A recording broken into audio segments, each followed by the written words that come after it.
الحمد لله نحمده ونستعينه ونستغفره ونؤمن به ونتوكل عليه ونعوذ بالله من شرور أنفسنا ومن سيئات أعمالنا من يهده الله فلا مضل له ومن يضلله فلا هادي له ونشهد أن لا إله إلا الله وحده لا شريك له ونشهد أن سيدنا ومولانا محمدا عبده ورسوله أما بعد فأعوذ بالله من الشيطان الرجيم بسم الله الرحمن الرحيم ومن يرد فيه بإلحاد بظلم نذقه من عذاب أليم قال النبي صلى الله عليه وسلم من احتكر على المسلمين طعامهم لم يمت حتى يضربه الله بالجذام أو الإفلاس صدق الله العظيم وصدق رسوله النبي الكريم اللهم صل على محمد وعلى آل محمد كما صليت على إبراهيم وعلى آل إبراهيم إنك حميد مجيد اللهم بارك على محمد وعلى آل محمد كما باركت على إبراهيم وعلى آل إبراهيم إنك حميد مجيد شعبان المعظم یہ اختتام کو جا رہا ہے، یعنی آگے رمضان المبارک آنے والا ہے۔ مسلمانوں میں افلاس، فقر و فاقہ آنے کے کئی اسباب ہیں۔ کہتے ہیں جی کاروبار ہم کرتے ہیں اور اس میں برکت نہیں ہوتی۔ عجیب بات ہے، مارکیٹ کی مارکیٹ اس کے قبضے میں ہے، بڑا کاروبار ہے، کسی کا کاروبار غلہ منڈی میں پھیلا ہوا ہے، کسی کا کسی جگہ میں، کسی کا کسی جگہ میں، لیکن وہ رو رہا ہے۔ کاروبار کرنے والا جس کا کاروبار وسیع ہے وہ رو رہا ہے، اس کے چہرے پہ بشاشت نہیں، اس کے چہرے پر خوشی نہیں ہے۔ پوچھو کیا پریشانی ہے؟ بس یہ کاروبار تو کرتے ہیں لیکن برکت نہیں ہے۔ تو آج صرف ایک حدیث، اس کا ترجمہ آپ حضرات کے سامنے رکھنا ہے کہ اسباب کئی ہیں فقر و فاقہ کے۔ ان میں سے اس حدیث میں ایک سبب ذکر کیا گیا ہے کہ یہ کام بھی جو کرے گا تو اللہ تعالیٰ اس کو فقر و فاقہ میں ضرور مبتلا کریں گے۔ ایک کام ایسا ہے جس کی طرف لوگوں کی توجہ نہیں، خصوصاً مسلمان جو کاروبار سے متعلق ہیں ان کی توجہ بالکل نہیں ہے، بلکہ یہ شعبان کا مہینہ جیسے ہی آتا ہے تو وہ بڑے خوش ہوتے ہیں کہ آگے رمضان آ رہا ہے، تو رمضان میں جی ہم چیزوں کو مہنگا کر دیں گے، اس لیے وہ پورا سٹاک اپنے پاس موجود رکھتے ہیں کہ یہ ہم اب نہیں بیچیں گے، رمضان میں بیچیں گے اور زیادہ قیمت لے کر فروخت کریں گے۔ رمضان المبارک میں ہم زیادہ لوگوں کو تنگ کریں گے، زیادہ لوگوں کو مجبور کریں گے ہم۔ اس لیے مسلمان رمضان آتی ہی بلکہ اس سے بھی کچھ دن پہلے چیزوں کا جو نرخ ہے وہ بڑھا دیتے ہیں۔ رمضان ان کے لیے گویا عبادت کا مہینہ نہیں ہے بلکہ دنیا کمانے کا مہینہ ہے، اس لیے یہ لوگ لوگوں کی مجبوری سے ناجائز فائدہ اٹھاتے ہیں۔ تو ایک حدیث کا بیان کرنا آپ کے سامنے ضروری تھا۔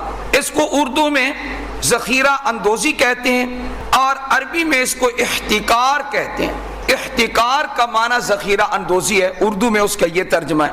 تو یاد رکھیں، جو بندہ کسی کو سودا بیچے اور پتہ چل جائے کہ یہ مجبور ہے، اس نے لینا ہے اور قیمت بڑھا کر وہ سودا بیچے اور اس کو یہ معلوم ہو کہ اس کے بغیر اس کا گزارا نہیں ہے، تو یہ بات اچھے طریقے سے یاد رکھ لیں جو آدمی کسی کی مجبوری سے ناجائز فائدہ اٹھاتا ہے، عام ریٹ پر اس چیز کو نہیں بیچتا، عام نرخ پر وہ چیز فروخت نہیں کرتا، تو اللہ تعالیٰ اس کی روزی میں، اس کے رزق میں برکت پیدا نہیں فرماتے۔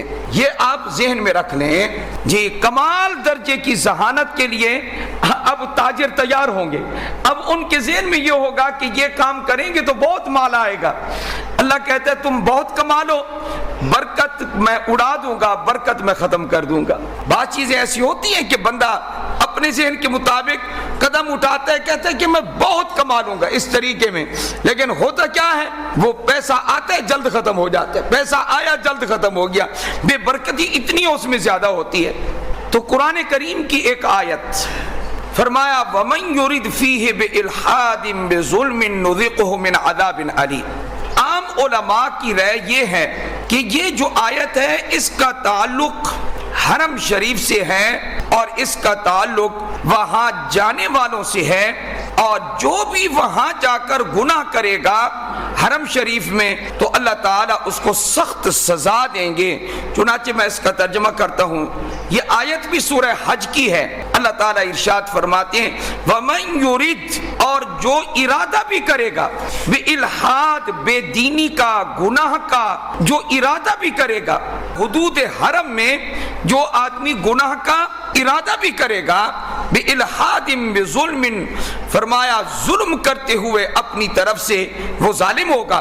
جو آدمی اتنی پاکیزہ جگہ میں جا کر بھی گناہ کا ارادہ کر رہا ہے، بِظُلْمٍ نُذِقُهُ مِنْ عَذَابٍ عَلِيمٍ، اللہ فرماتے ہیں گناہ کرے یا نہ کرے، گناہ کا جو ارادہ بھی کرے گا ہم اس کو دردناک عذاب چکھائیں گے۔ گناہ کرنا تو دور کی بات ہے، حرم شریف میں جو آدمی جا کر گناہ کا ارادہ ہی کرے گا تو ہم اس کو دردناک عذاب چکھائیں گے۔ بلکہ علماء یہ فرماتے ہیں یہ آیت صرف اور صرف اس کے لیے نہیں ہے جو مکہ میں پہنچ گیا، حرم شریف میں پہنچ گیا اور اس نے گناہ کا ارادہ کیا، یہ اس کے لیے نہیں ہے، بلکہ اس کے لیے بھی ہے اور اس شخص کے لیے بھی ہے جو اپنے وطن میں، اپنے ملک میں رہتا ہو اور وہاں رہتے ہوئے اگر وہ گناہ کا ارادہ حرم میں کرنے کا ارادہ بھی کر لے دل میں تو اللہ تعالیٰ اس کو بھی عذاب سے دو چار کر دیں گے،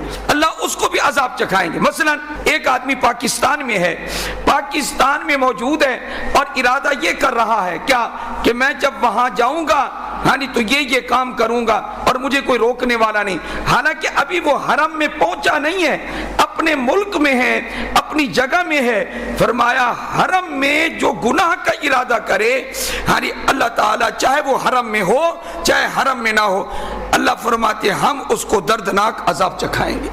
اب علماء حنابلہ کی بات سنیں، حنبلی علماء یہ ارشاد فرماتے ہیں، فرمایا کہ حرم کی حدود میں گناہ کرنا بہت سخت ہے، جس طرح رمضان المبارک کے اوقات میں گناہ کرنا بڑا سخت ہے، چاہے وہ کہیں بھی انسان ہو، رمضان المبارک میں اگر گناہ کوئی کرے گا اس کا وبال زیادہ ہے بنسبت عام مہینوں کے۔ عام مہینوں میں سزا کم ہوگی، رمضان میں گناہ کرنے کی سزا زیادہ۔ اسی طرح حدود حرم میں اگر کوئی آدمی احتکار کرتا ہے، ذخیرہ اندوزی کرتا ہے، فرمایا الاحتکار فی الحرم حرام، یہ حرام ہے، حدود حرم میں یہ احتکار، یہ ذخیرہ اندوزی یہ حرام ہے۔ اور ہمارے دیگر علماء یہ فرماتے ہیں ایسی چیزوں کا ذخیرہ کر لینا کہ رمضان میں ہم ان کا ریٹ بڑھا کر بیچیں گے، زیادہ قیمت پر بیچیں گے، یہ کہیں بھی ہو، مسلمانوں کو تکلیف ہو رہی ہو، چینی کا ریٹ بڑھا دیا، گھی کا ریٹ بڑھا دیا، آٹے کا ریٹ بڑھا دیا، کس میں؟ رمضان المبارک میں۔ تو فرمایا لوگوں کو تکلیف ہو رہی ہے، لوگ مجبور ہیں، تو فرمایا یہ مکروہ تحریمی ہے، گویا یہ حرام ہے، جو بھی کرے گا۔ اب آپ خود سمجھیں کہ مکروہ تحریمی ہو یا حرام ہو، یہ دونوں چیزیں حرام ہوتی ہیں، کیونکہ مکروہ تحریمی بھی حرام کے نزدیک ہوتا ہے۔ اب جس خرید و فروخت میں مکروہ تحریمی داخل ہو جائے، جس خرید و فروخت میں حرام داخل ہو جائے، کبھی اس مال میں برکت پیدا ہو سکتی ہے۔ کبھی چینی کا ریٹ بڑھا دیا، کبھی آٹے کا بڑھا دیا، کبھی گھی کا بڑھا دیا، اور کبھی سبزیوں کا ریٹ بڑھا دیا اور کبھی پھلوں کا ریٹ بڑھا دیا. کس میں؟ رمضان میں. یہ گویا رمضان المبارک ان لوگوں کے لیے، میں نے تو سنا تھا کہ رمضان نیکیوں کا سیزن ہے، انہوں نے بنا لیا مال کا سیزن ہے، مال کمانے کا سیزن ہے. اور ماشاءاللہ پھر ان کو دیکھو تو بعض تو حاجی بھی ہوں گے جو ذخیرہ اندوزی کرنے والے ہوں گے، حاجی صاحبان بھی ہوں گے، اور موقع بموقع یہ حاجی صاحبان یہ 5-6 حج بھی کر چکے ہوں گے یہ لوگ، اور موقع بموقع یہ خیرات بھی کرتے ہوں گے، لیکن رمضان میں ذخیرہ اندوزی بھی کرتے ہوں گے. ایسے لوگ بھی دنیا میں موجود ہوں گے. حاجی صاحب کی خیرات کے بھی چرچے رہیں اور ادھر مال کمانے کے یہ جو ہتھ کنڈے ہیں وہ بھی جاری رہیں. یہ دونوں کام جاری رہے. یہ مسلمانوں کا کام ہے. کرسمس کے موقع پر عیسائی لوگ اپنے ملکوں میں چیزوں کا ریٹ آدھا کر دیتے ہیں، ہوائی جہاز کا ٹکٹ آدھا کر دیتے ہیں. یہ عیسائی لوگ ہیں. اور ہمارے کرتوت کیا ہے اور عیسائیوں کے کرتوت کیا ہے؟ ہم مسلمانوں کے لیے رحم دل ہونا چاہیے. سب سے یہ پہلی صفت جو اللہ نے مسلمانوں کے پہلے طبقے کے لیے ذکر کی ہے، اللہ کیا ارشاد فرماتے ہیں؟ محمد الرسول اللہ، محمد اللہ کے رسول ہیں صلی اللہ علیہ وآلہ وسلم. والذین معہ اشداء علی الکفار، جو لوگ یعنی صحابہ محمد صلی اللہ علیہ وسلم کے ساتھ ہیں ان کی صفات کیا ہیں؟ اشداء علی الکفار، کافروں پر سخت ہیں، رحماء بینہم، آپس میں رحم دل ہیں. یہ ہمارا تاج رمضان کے انتظار میں ہے. رمضان آئے تو صحیح، پورا میں اتنا نفع نہیں کماتا باقی مہینوں میں جتنا میں کماتا ہوں کس میں؟ رمضان المبارک میں. ذرا کھلڑی اتار لوں، میں مجبور لوگوں سے میں فائدہ اٹھا لوں.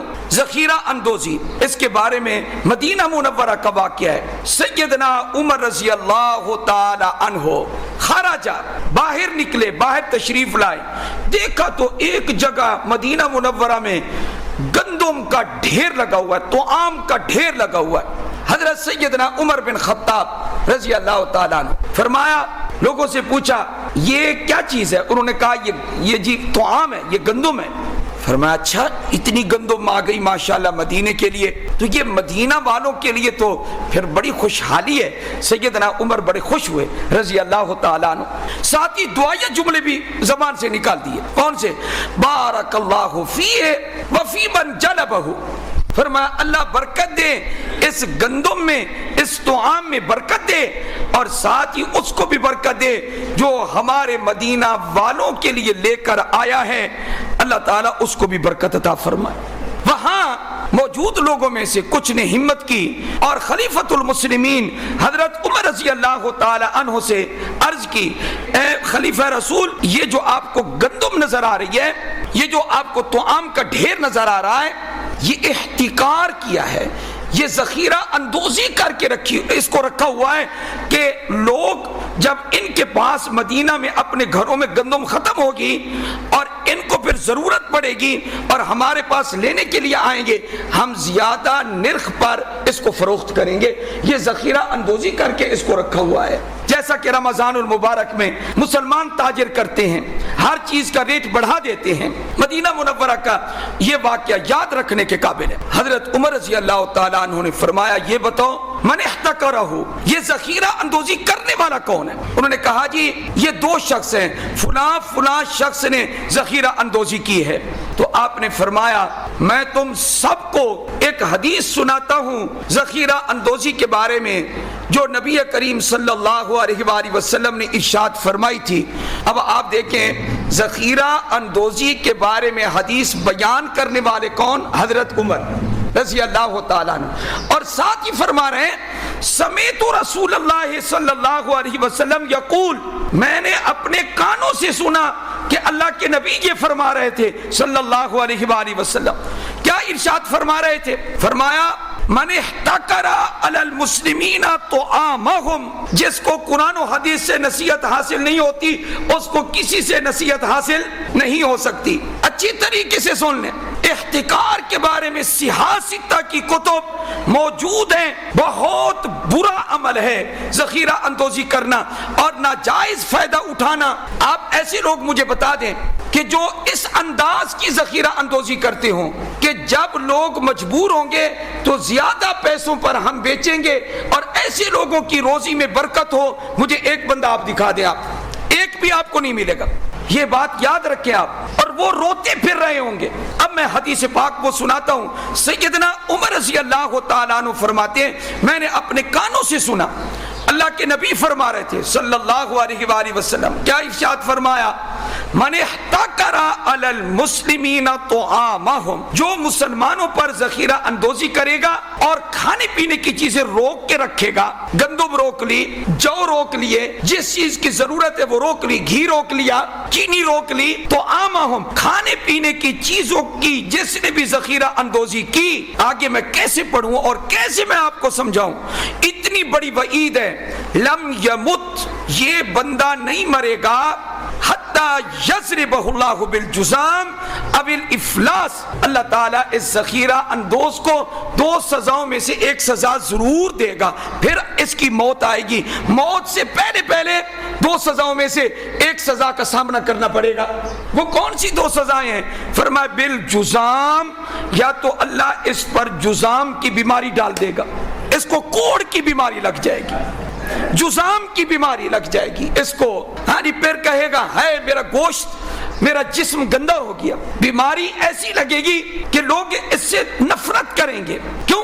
اس نے عمل ایسا کیا جو نہ اللہ کو پسند ہے نہ اللہ کے رسول کو پسند ہے صلی اللہ علیہ وآلہ وسلم. تو اب لوگ بھی نفرت کریں گے اس سے. اس نے عمل ہی گندا کیا ہے, لوگوں کو تنگ کیا ہے. موت سے پہلے پہلے یا تو جزام کی بیماری اول افلاس, یا یہ ہے کہ اللہ تعالیٰ اس کے سارے مال کو ختم کر کے اس کو مفلس بنا دیں گے. اور مفلس بنے گا پھر یہ اتنا تنگ ہو جائے گا کہ تنگی اس کے گھر میں بسیرا کر لے گی, اور لوگوں کو تنگ کرتا تھا, لوگوں مجبور لوگوں سے فائدہ اٹھاتا تھا, اور آج خود تنگ ہے, آج اس کو کوئی پوچھنے والا نہیں ہے. یہ یاد رکھیں, ایک بات ذہن میں رکھ لیں, کبھی بھی لوگوں کو تنگ کر کے کسی آدمی نے سکون نہیں پایا, ہمیشہ وہ پریشان رہا ہے. ہاں ایک عمل ایسا ہے لوگ کرتے نہیں, شیطان کرنے نہیں دیتا, وہ کیا, غریب لوگوں پہ خرچ کرنا وہ لوگ کرتے نہیں ہیں. حالانکہ یہ اتنا بڑا سودا ہے اللہ تعالیٰ سے, اتنا بڑا معاملہ ہے کہ اس کی لذت جس نے حاصل کر لی ہے کر لی ہے. حدیث قدسی پر میں اپنی بات کو ختم کرتا ہوں, آپ حضرات توجہ فرمائیں. اللہ تعالیٰ ارشاد فرماتے ہیں, یبن آدم, اے آدم کے بیٹے, آدم کی اولاد, انفق, اللہ فرما رہے ہیں تو اپنی حیثیت کے مطابق خرچ کر. انفق علیک, میں اللہ, میں تیرا رب, میں خالق اور مالک اپنی شان کے مطابق تیرے اوپر خرچ کروں گا. اللہ یہ فرماتے ہیں انفق علیک. ذخیرہ اندوزی چکر بازیوں سے کبھی سکون حاصل نہیں ہوگا. البتہ خرچ کرنے کے دو فائدے, سکون بھی ہوگا اور اللہ نعم البدل بھی عطا فرمائیں گے. وآخر دعوانا ان الحمدللہ رب العالمین.